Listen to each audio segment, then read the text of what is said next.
자, 사회 디딤 영상 시작하겠습니다. 우리가 지난 시간까지는 남북한의 평화에 대해서 알아봤고요. 이제 그 공간을 좀 더 넓혀서 지구촌의 평화와 발전에 대해서 알아볼게요. 지구 전체로 봤을 때도 여러 가지 갈등과 뭐 문제점들이 존재하고 있죠. 그래서 지구촌의 평화를 방해하는 요소들이 여러 개가 있습니다. 그 중에 몇 가지를 살펴보죠. 먼저 대표적으로는 전쟁인데 시리아라는 지역이 대표적이에요. 시리아에서는 독재 정치와 독재자가 있다 이거죠. 그리고 종교 문제 등으로 인해서 나라 안에서 전쟁이 벌어지고 있다. 마치 우리나라 예전 6.25처럼.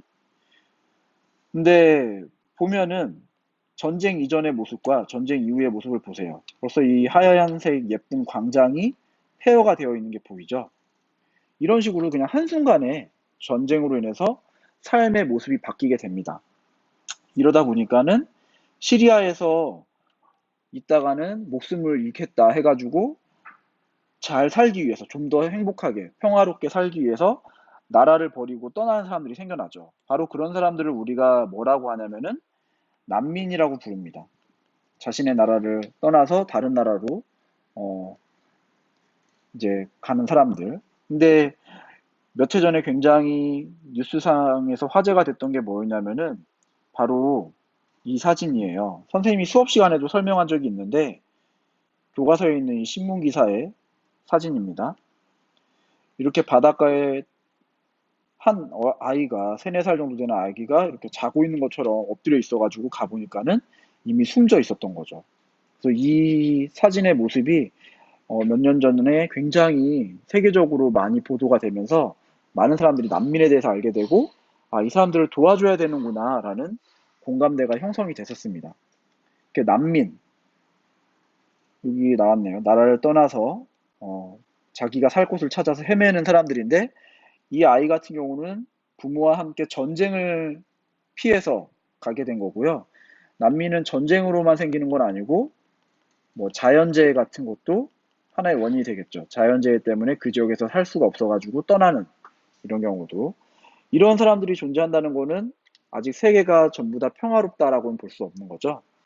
우리 세계 평화를 위해서는 이런 난민 문제를 해결할 필요가 있다라고 얘기를 하고 있는 거고요. 또 다른 뭐 갈등 사례를 보면은 이스라엘과 팔레스타인. 이거 정말 검색만 해봐도 많은 뉴스가 뜰 텐데 예시로 이렇게 나와 있습니다. 사진이 잘 보이는지 모르겠는데요. 크게 한번 해볼까요?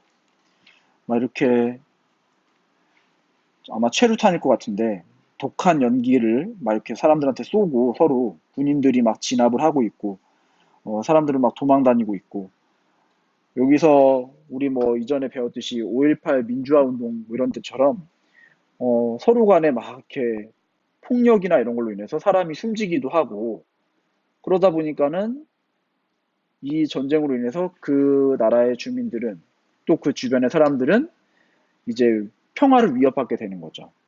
우리가 이런 부분에 대해서도 세계에 이런 문제점도 있다라는 거를 한번 같이 살펴봐야 될 것 같아요.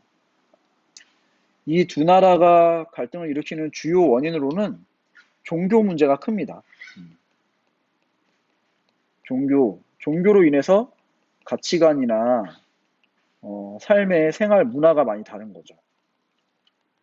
그리고 서로 무시하고 이러다 보니까는 전쟁이나 전투가 끊이지 않는 거예요. 우리 그때 남북의 평화를 얘기하면서 남과 북도 평화 통일을 하기까지는 오랜 시간이 걸리겠지만 그렇다고 통일을 위한 노력을 멈춰서는 안 된다라는 얘기를 우리가 수업 시간에 했어요. 왜냐면은 그런 노력을 하지 않는다면은 이렇게 가치관이나 생활 문화는 점점 달라질 테고 점점 달라지면은 나중에 갈등이 커지면서 정말 이런 식으로 나라 간의 전쟁이나 전투가 발생할 수가 있는 거죠. 그렇게 되면 결국에 그 피해는 우리에게 온다. 그래서 뭐 이 세계 여러 나라에서도 이런 다양한 갈등이 존재하기 때문에 우리가 이런 갈등을 해결하기 위해서 노력해야 된다라는 얘기를 하면서 마무리를 짓도록 하겠습니다.